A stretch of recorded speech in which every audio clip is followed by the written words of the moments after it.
Hello, everybody, and welcome to Mistworld. This is a special Q&A as we prepare for Season 2. Now, who am I, you may ask? Well, I am Damien, the producer, but I'm stepping in to host this Q&A broadcast. So, for Season 2, which will be called Mistworld Tale of Dust, after the Tale of Air, we have almost all of our usual performers. Unfortunately, Kirsty, who's played Nearly, will no longer be able to join us, but we have an amazing new cast member, but we'll get to that in a minute. Before we start, I think it's very important that Lucky explains what Squilk is. Well, squilk is known as a delicious treat, morning, noon, or night. It is full of vitamins and vitamins for those English listeners, and I can recommend it heavily. And today's sponsor is actually Squilk TM. And if anyone else out there would like to sponsor us, we'll have to go with Squilk because they've actually demanded exclusive rights to do so. So, direct your all concerns to Squilk TM. Other than that, good luck to you. Squilk for a growing child. Now, for this Tale of Dust, perhaps we'll start with introductions. But we'll save the best for last, our new cast member. So let's start with Dan. Dan, who are you? We know you're the GM, but just tell us a bit more about yourself. So Dan, the game master on Twitch and other socials. I work in education and creating a creative system for young kids. And during lockdown, I came up with the idea of when we're in COVID lockdown, that is, behind Mistworld. And having played with a couple of these guys a few times, I wanted to turn it into a proper campaign story and keep it short, but keep it fun as well. Indeed, and it has been fun. So going back to Lockie, who are you? And tell us a bit about yourself. Me in general, or who I was playing? No, I'll go with me in general. You in general. We'll get to characters in a minute. Lovely. My name's Lockie, as well described before when I was introduced. I've been playing roleplay games for a long while now. I think I started when I was 18, and someone's like, "Hey, you want to play D&D?" And I'm like, I would love that. Being that I had friends in the past who just didn't want anything to do with dice, and stepping away from that, I found these new cool peeps who got me into it, and then I've just been reaching out and trying to find every single game possible to test it out and see, what, as the Glass Cannon would say, gets my teeth wet. So I'll go with that. Excellent. Unfortunately, I forgot to mention that Danny will be joining us for the season, but she cannot join us for this Q&A. But let's go to Connor. Connor, who are you? Hi, I'm Connor. Wait, go back. That's great. That's great. Yeah. Thanks, Connor. That was fantastic. I'm Connor. I live in Perth. I've been fairly new to role playing only in the last few years. Sort of when I've been able to join some groups because of some friends at work, really.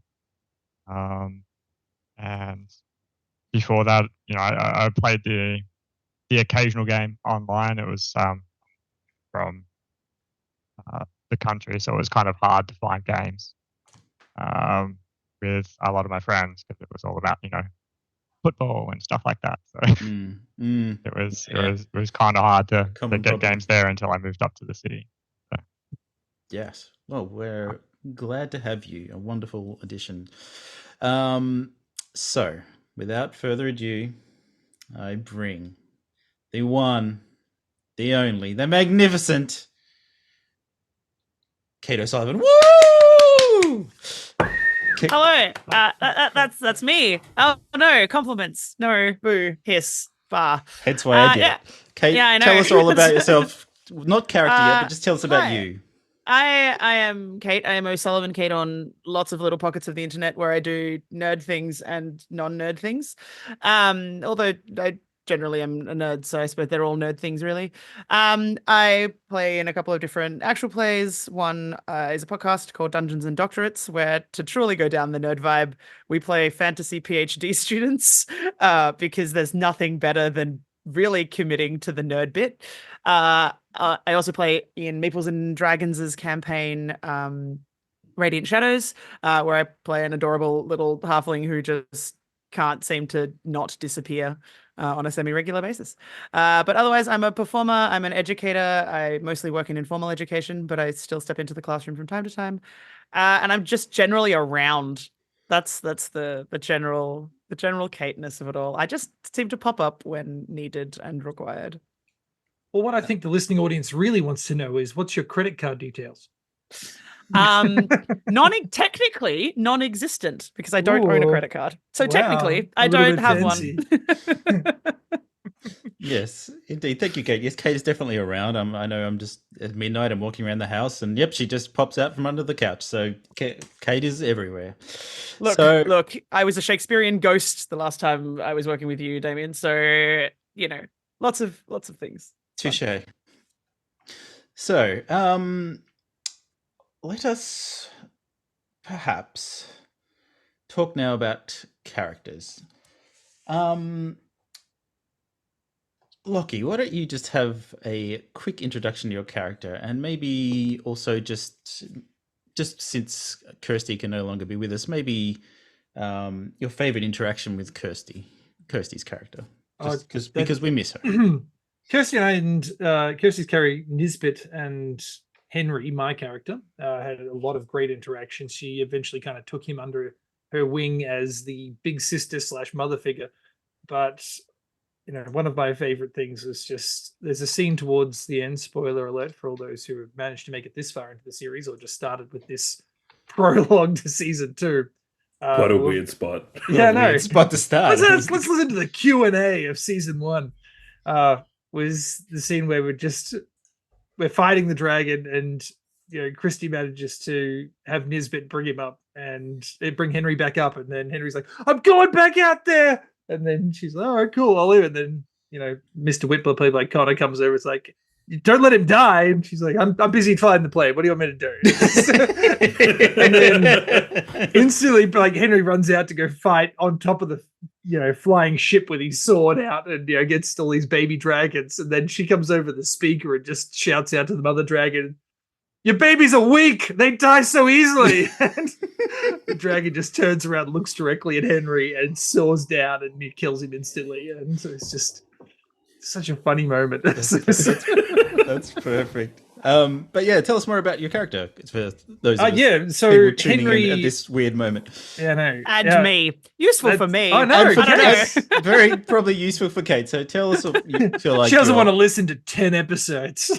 So your Look. class, etc., etc. Maybe after I've actually recorded some, because I think an introduction without knowledge is useful. No. I think that we've recently put a credit card payment required, and without the credit card, no. So Henry was always a ne'er-do-well halfling. He wanted to show the best that he could be, and young kid, really into embroidery and crochet and different things. But yeah, he basically kept trying to do well and just couldn't. It's really the theme throughout all of season 1. Every time he tried, it was just the dice went never his way, or very rarely went his way. And I think he ended up becoming more of the, all right, how's about we do all the work and Henry just try not to get in the way.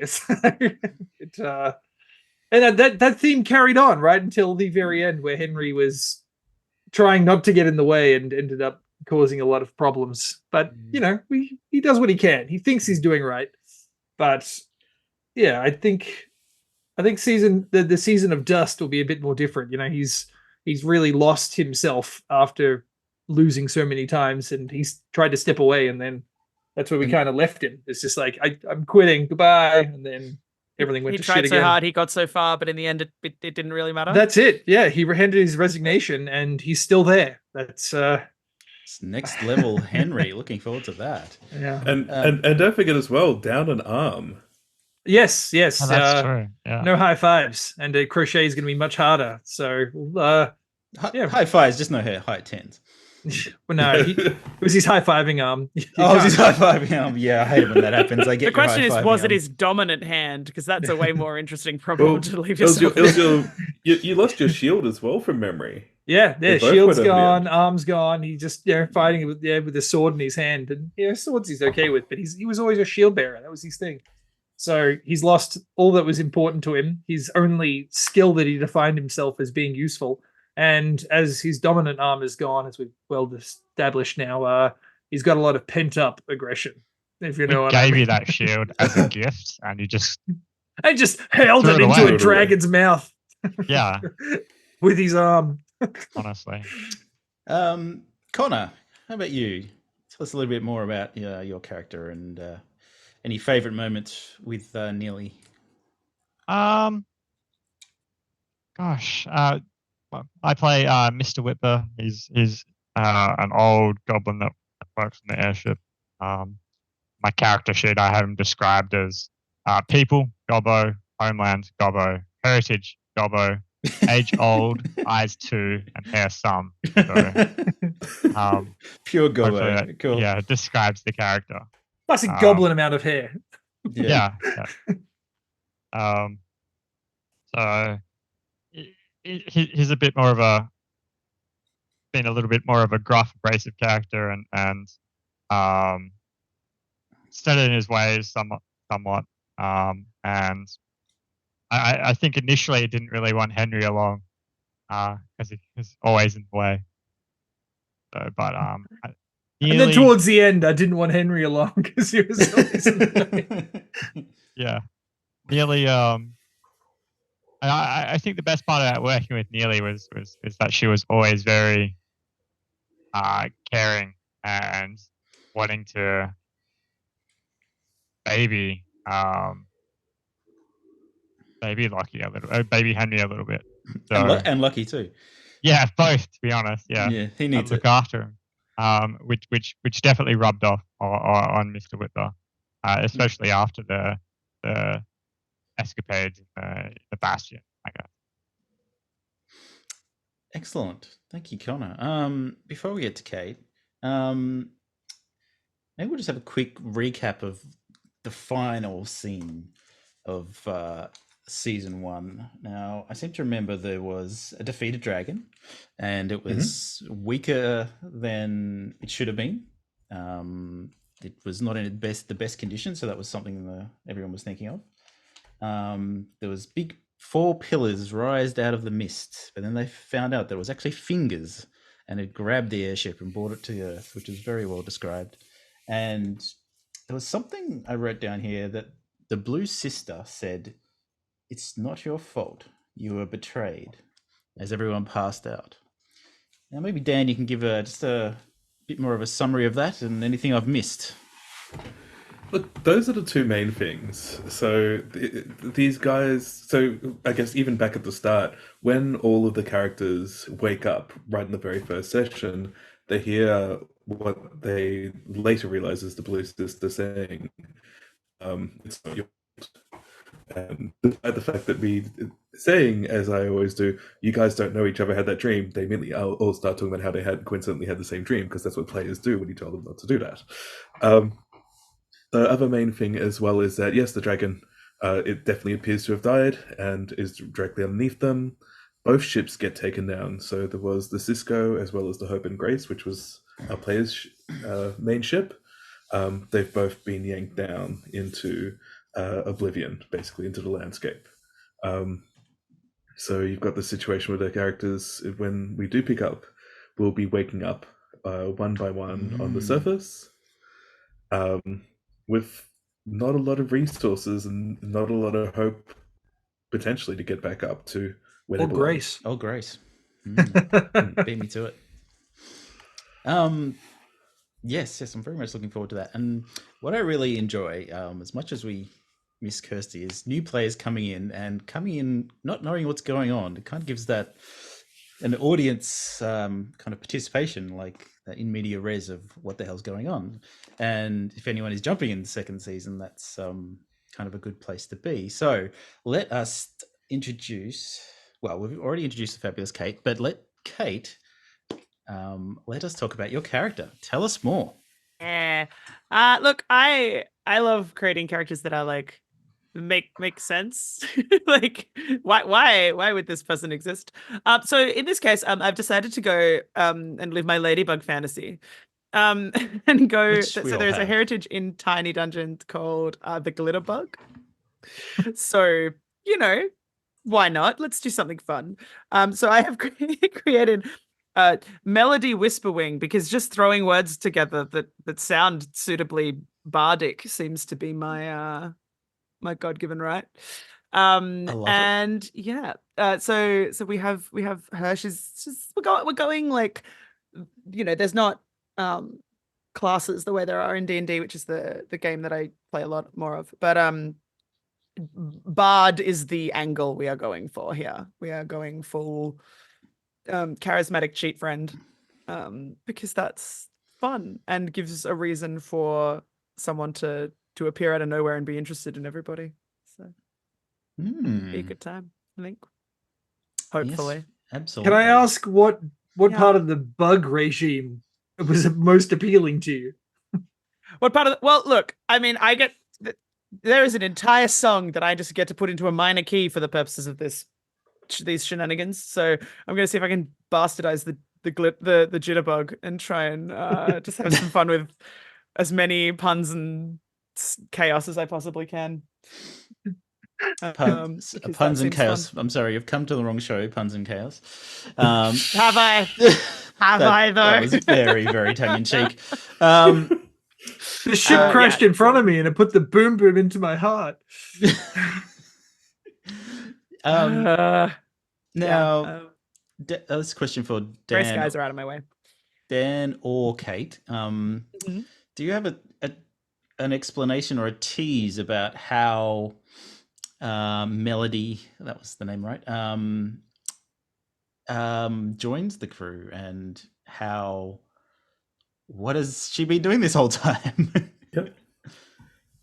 Kate, are you happy for me to take that, or did you want to? Yeah, you can take that. It was we sort of collabed on it, and so I think you sort of came up with the thing that nails it into the world, which I think is a good shout. Door-to-door spook salesman.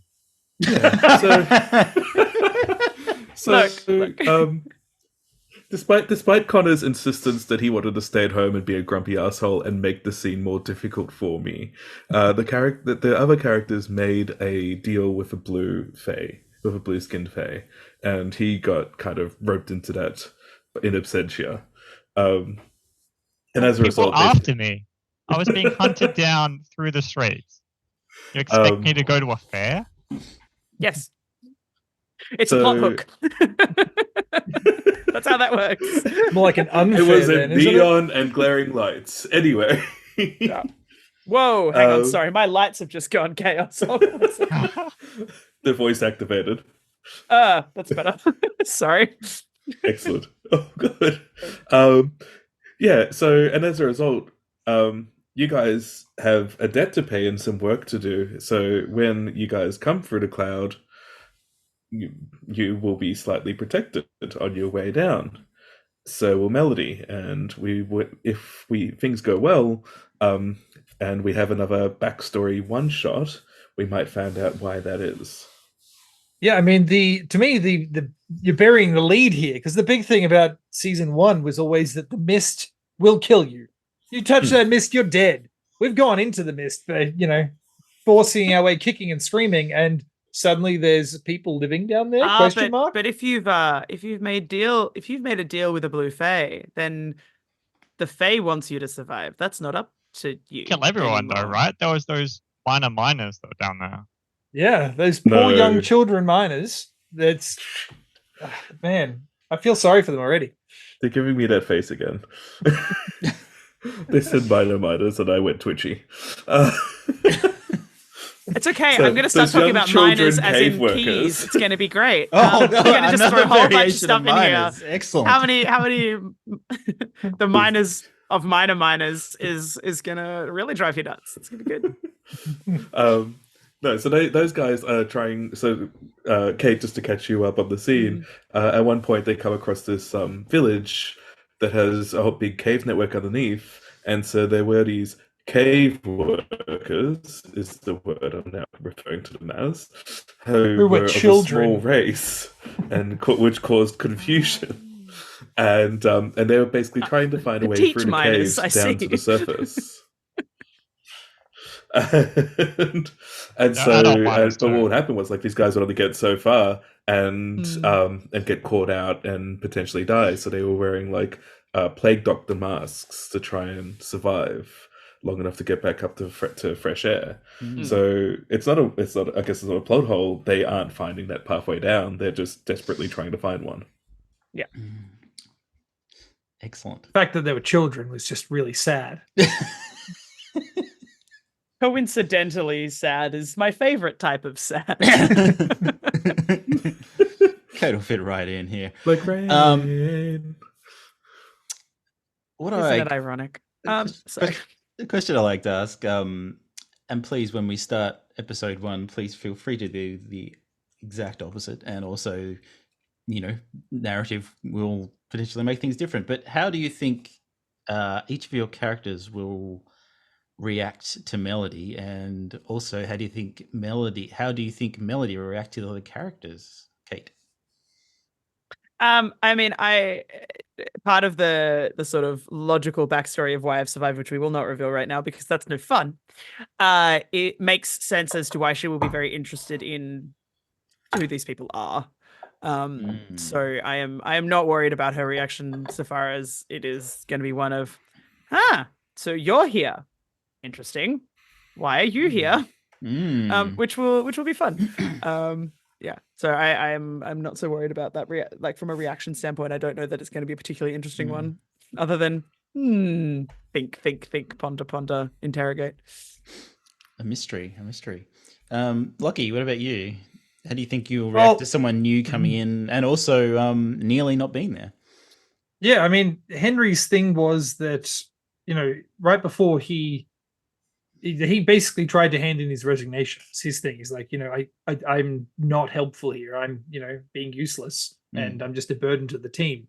And so I think that, he's going to come down, and Neely's gone, who is the one who looked out for him. He's probably doesn't think that he's fit to fight anymore, being that his one job he can't do, which is hold a shield. If anything, he might take the role and be like, great, I guess I have to train you up before I quit. That maybe that type of vibe, but I think I'll just have to play it out in the moment because I think he's just feeling a bit sad and sorry for himself. That was the last time I left Henry. So we'll just see what happens. Henry crochet himself a new arm.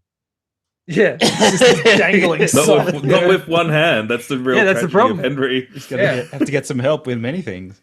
Yeah. Hey man, come on. The half thing, right? Dexterous feet.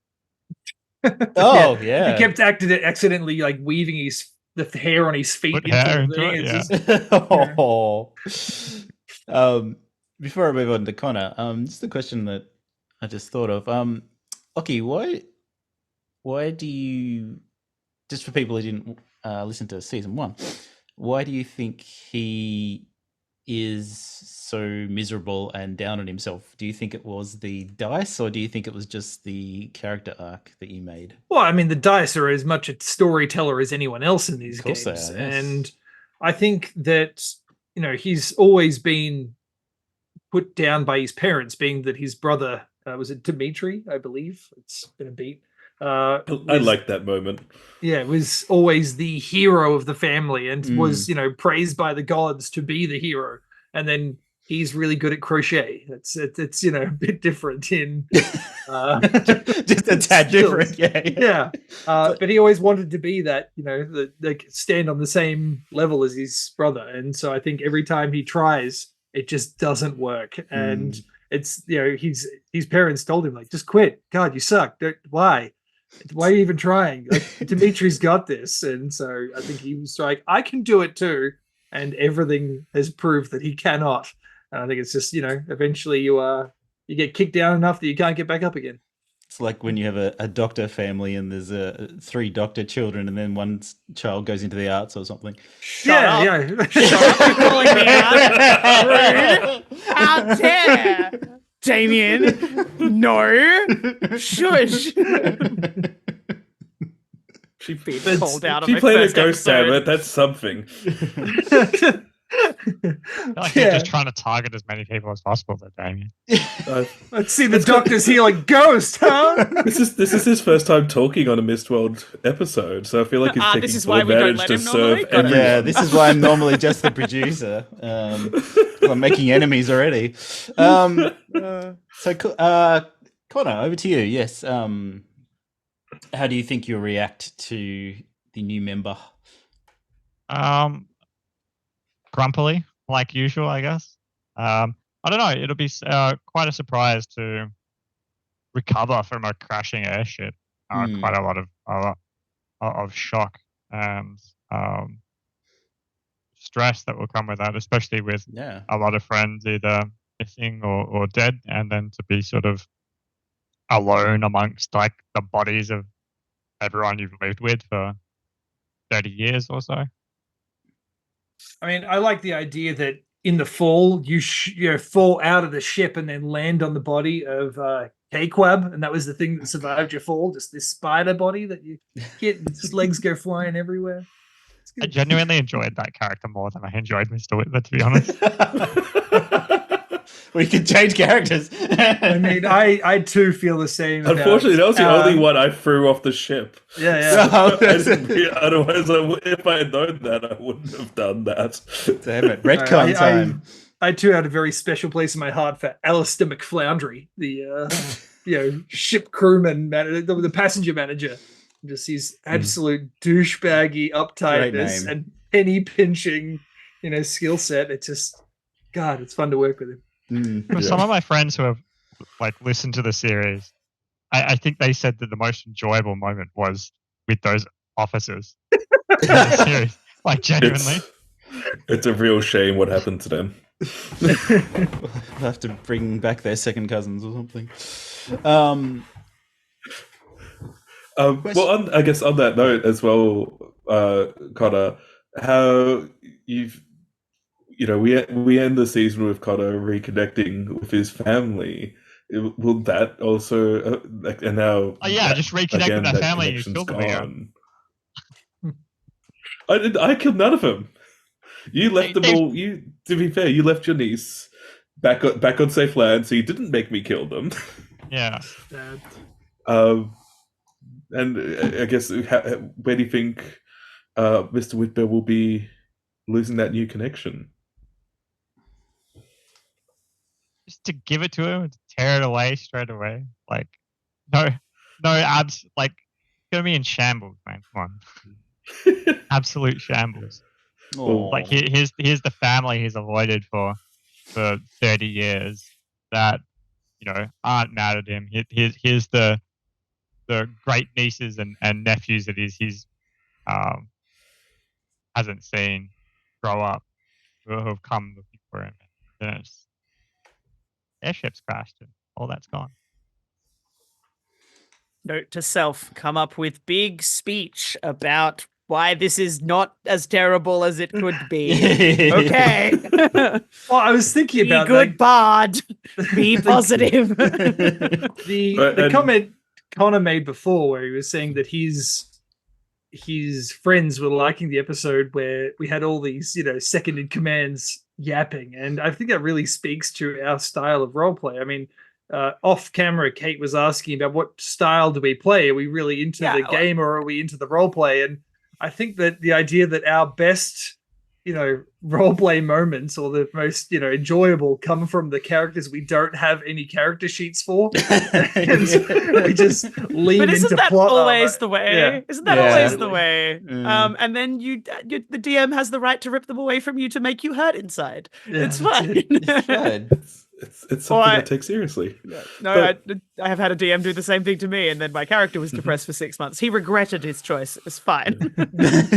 But if I wouldn't consider this a spoiler because none of you will know how this will happen.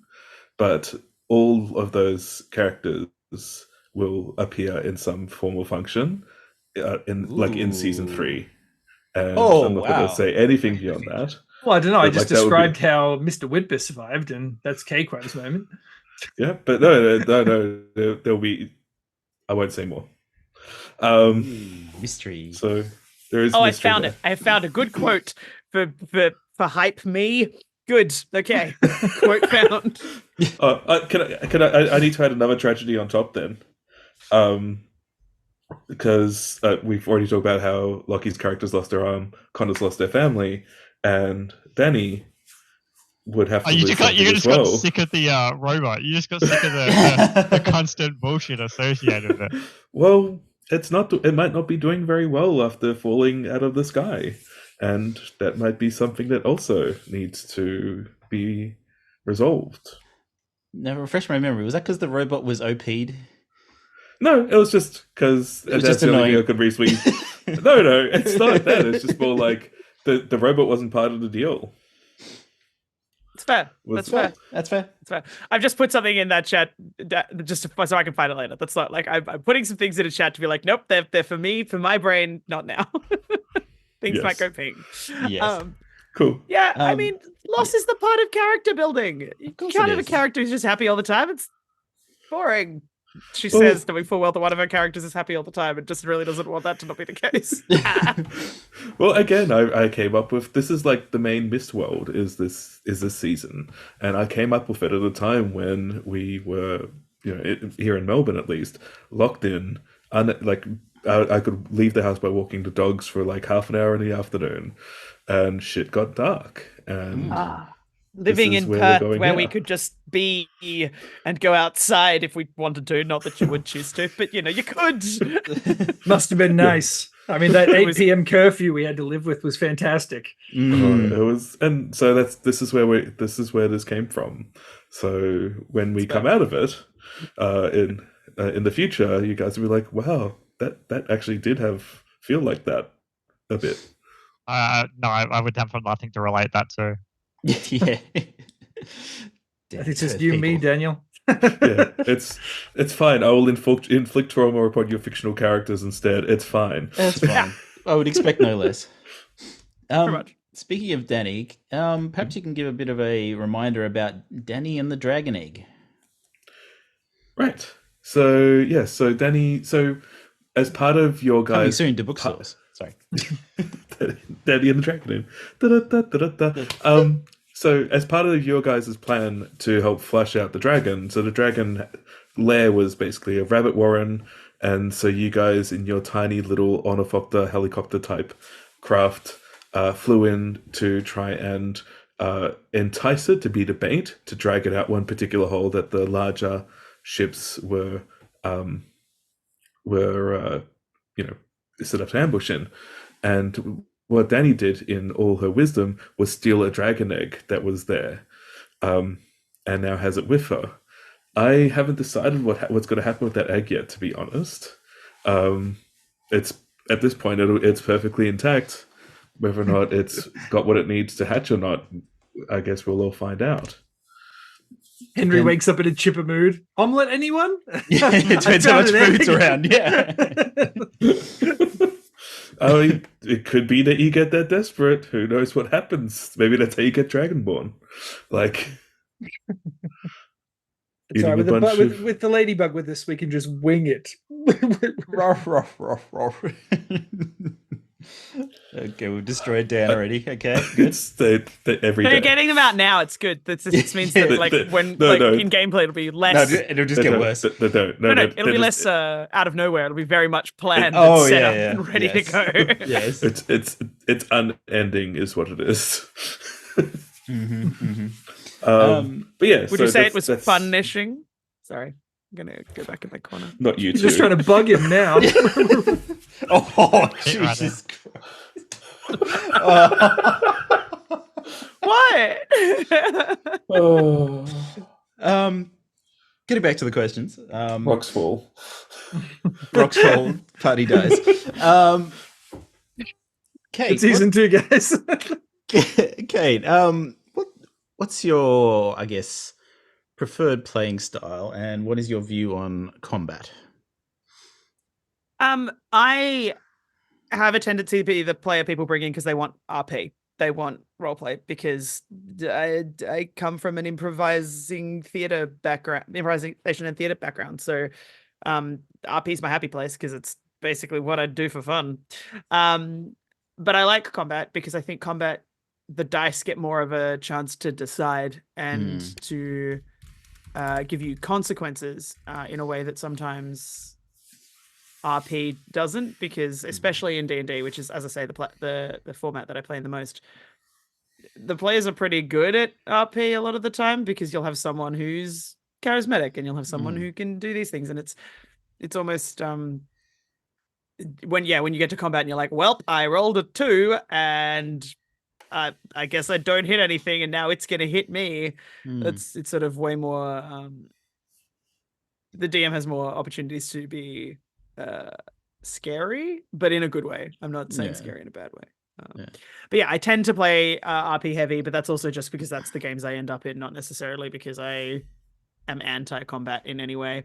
Although I will say my wizard has fireball, but doesn't have it prepared ever, and is the tank in one of my other campaigns, which just probably tells you about how combat-y we are, that the conjuration wizard is the tank. You got mage armor. It's fine. I've got plot armor, I think. A little bit in that game. It always blew my mind how weak mage armor was by comparison. Like, I came from Pathfinder originally. So and mage armor was fantastic in Pathfinder. It would add +4 pretty much onto whatever you had. And then you come to D&D, it's like, cool, your dex +4. Okay, so it's just slightly better than, leather armor. Yeah, basically. Yeah, but also, like, then you have to worry about proficiencies and stuff. And yeah, it's fair. You kind of just default make yourself down a spell slot at the start of the day and be like, I cast it on myself and I am good for the day. Yeah. It's just, yeah. Anyway. Is there any other things you can tell us, Kate, about Melody's personality? Maybe does she have fancy accents? I was contemplating that today. Her dress sense and such things like that. I think I am highly likely to end up in accent land when we record, just because it'll help my brain to separate characters and stuff. And also it means that if I get heavy in RP, then people know when I'm being me versus when I'm being the character who's being a jerk. So that helps. Yeah, like I was like, do I do fancy French accent and be really annoying and make everyone deal with it? Possibly. We'll see. We'll see what'll happen. As to what she looks like, I think there is a beautiful graphic in the Tiny Dungeon zine that the stuff about the glitterbug is in, and I think that aesthetic is I don't feel like you want to stray too far from that. So for those obviously who can't see it, because we're talking about a digital platform, where is my picture gone? Cool. I'll try to remember to put it in the show notes. Yeah, it's basically like if you took a stereotypical female superhero body, but in like full bodysuit, gave it the head like a cartoon bug head, and then gave it wings that are also shields. Basically, out of curiosity, aesthetic. Yeah. Do you think it is a bodysuit, or that is her body? Like, does she wear clothing, or is it she's got this exterior armor like a normal an exoskeleton? Bug? Yeah, an exoskeleton that a bug would normally have. So yeah, I feel like it's one of those things where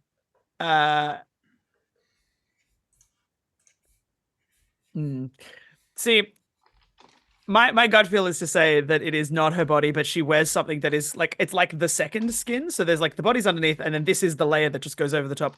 Mostly it's so that she's not filthy at the end of the day and can kind of clean it off. But also just being a bug is fun. Like yeah.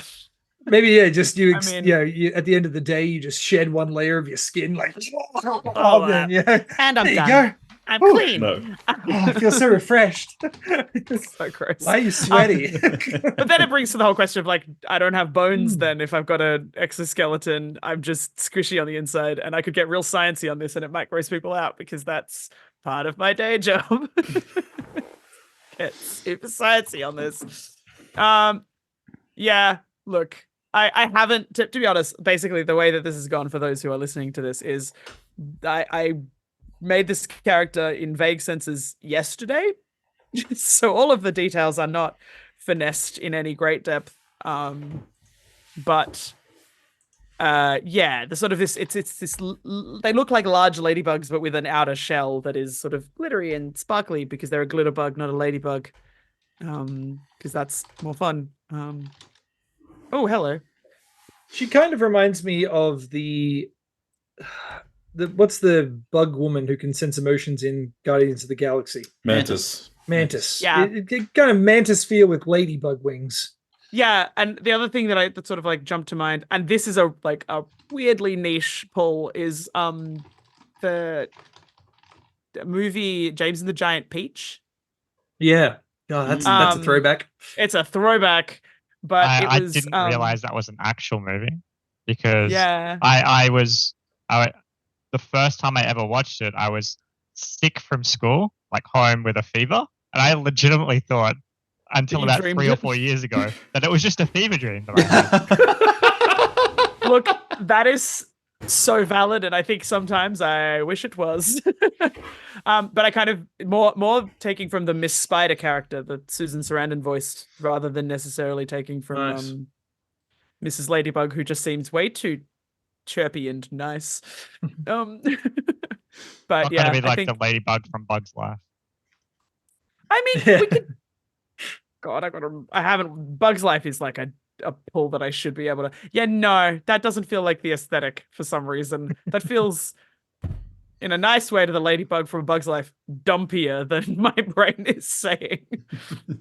I think you're more looking for the ants' proportions of different bugs, if that's another niche reference from back then that we're going to pull. So what size is your glitter bug?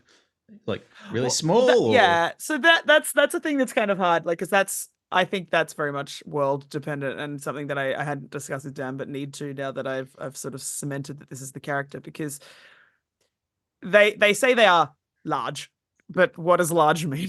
Like, I think we'll just play it safe and make her 12 feet tall. Just yeah, perfect. Well, so you guys can just hide and I get squashed. That's how this is gonna go. Great, cool. The wings, episode 1 done. Yeah. So somehow, and this I don't know how this isn't more disturbing than it is, but it does say that people like take the wings of these ladybugs and use them as shields. Yeah.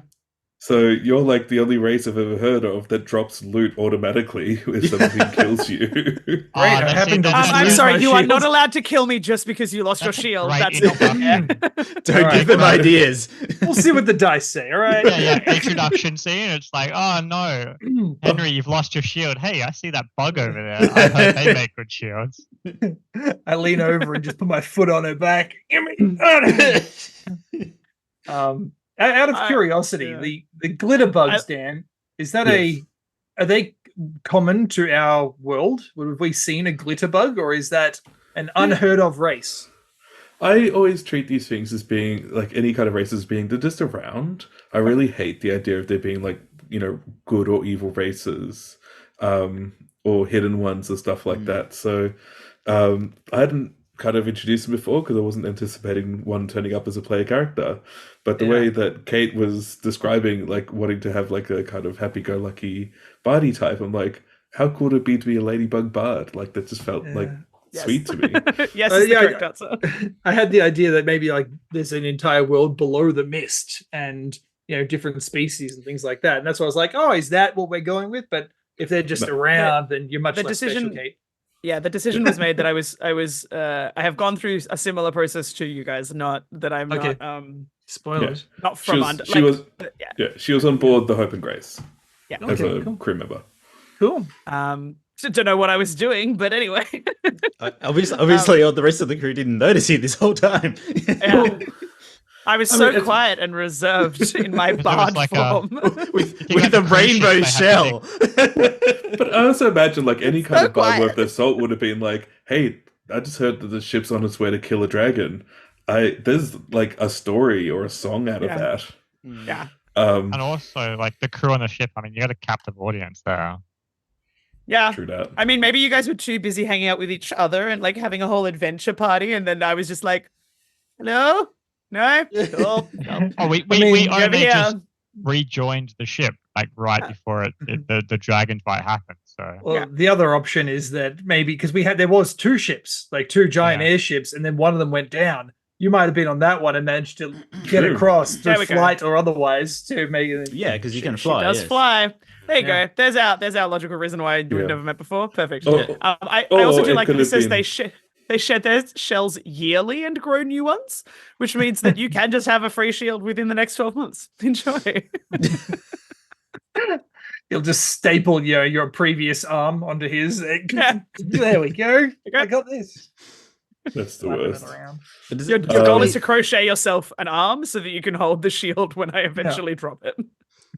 so does that mean they have the shell shield? Does that mean they take it off and then put it back on after battle? Is that I don't Rainbow think they shield. like the idea that they use themselves as shields, but other people like using them as shields. It's that they are often sought after as shields. They shed them because they're like, right. that's part of me. That's my shield. yeah, Think yeah. like a turtle. That's the way. that right. my So you brain just is turn dealing around with and it. go, "Psh," yeah, I gotcha. mean, you don't even really have to wait for them to shed. You could just like strap them to your arm. You're to strap me to your arm. Yeah, we've established you're only 12 feet tall. Only 12 you know. feet tall. Yeah, I'll just use some sticky tape, put you onto my 2-foot halfling, and with problems. Uh, Oh, I was brilliant. also imagining a situation, if anybody here has watched Scrubs, with one of the characters who was married, divorced, and then suddenly the unmarried men characters could see her, and she'd been like in the background for the past 5 years, or however long it was. yeah. Um, It's the Yeah, that's ring. true. Ring goes on. Ring goes off. the ring goes off. Yeah, goes yeah, on, yeah. Ring goes exactly. on. And so, like, she's just been ignored by Zach Braff's character this whole time because he thought she was married, and she was invisible the whole time. I do love the fact that the glitterbug can dazzle with the rainbow sparkles so much that it makes the enemy roll with disadvantage. So I could see you just going up to a dragon and just going, "Wee, pretty!" and the dragon goes, "Oh." I mean, It's So- canon now. it's There is a thing called dazzle camouflage, which was used in war. So it's basically like I make my boat look real pretty, and everything like everything gets confused. All the like range finding stuff would get confused about where the boat really was. So, and there's also some in nature, but I can't remember what the dazzle camouflage in nature. Which animals use it? But there are some. So good. They're like anti-predator defenses. Nice. Yeah, Yeah. that's how it works. Yeah, it's That's just how it like, works. aha, Yep. poof. Also, I'm going to cover you in glitter because it's the herpes of craft supplies. You can cut that if you need to. That's fine. We're not No, cutting that. that's We're going not to cutting be cut and just it's circled out. You know, Kato that's gonna- Sullivan playing the glitter bug. It's That's the the, herpes tra- Herpes that's, of craft that's the supplies. trailer. That's a trailer for the new season. Now with more herpes. Oh, glitter. don't. No. So I think we'll probably wrap up On around that about note. now. On that note, lovely. Then that lovely With note. more herpes. With more herpes. Perhaps Dan, you'd like to. Actually, before we do that, Kate, do you have any final words, expectations? Thank you very much again for joining us in this adventure.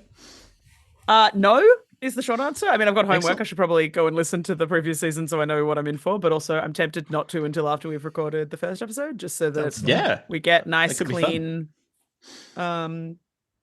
I don't know what's going on, and you all can explain it to me, which means that it gets explained to the audience if anyone's At the same joining in time. at the start of season 2.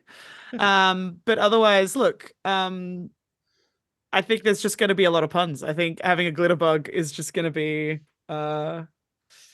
Look, there'll be plenty of stuff to go on TikTok after all of this, I'm sure. So it'll be fine. We'll just go down as many different. We'll spin a lot of stories. It'll be good. I'm really looking forward to it. Dan, so sign us off, Dan. Tell us what to expect in the new season, and yeah, we'll call it a day. Oh, do I do a pre-epilogue? Oh shit, I wasn't prepared for this. Well, I mean, it doesn't have to be official. Just a spiel. I've got one. I've got something. Okay. Nature is very rarely silent. The only time nature is truly silent is when there is danger around, a predator that needs to be hidden from. It's quiet under the mist, except for that moment when the airship Hope and Grace crashes through and lands on the ground. Some of the things that hear those sounds run away because something will be coming towards that to investigate and see what there is to be found. And that's it. Ooh, bum. Sneaky. So Well, goodbye, everyone. Thank you all for tuning in. And Pleasure. Season 2 starting soon. And remember, this episode's been brought to you by Squilk, because cows just don't have enough legs. Now with 10% more herpes.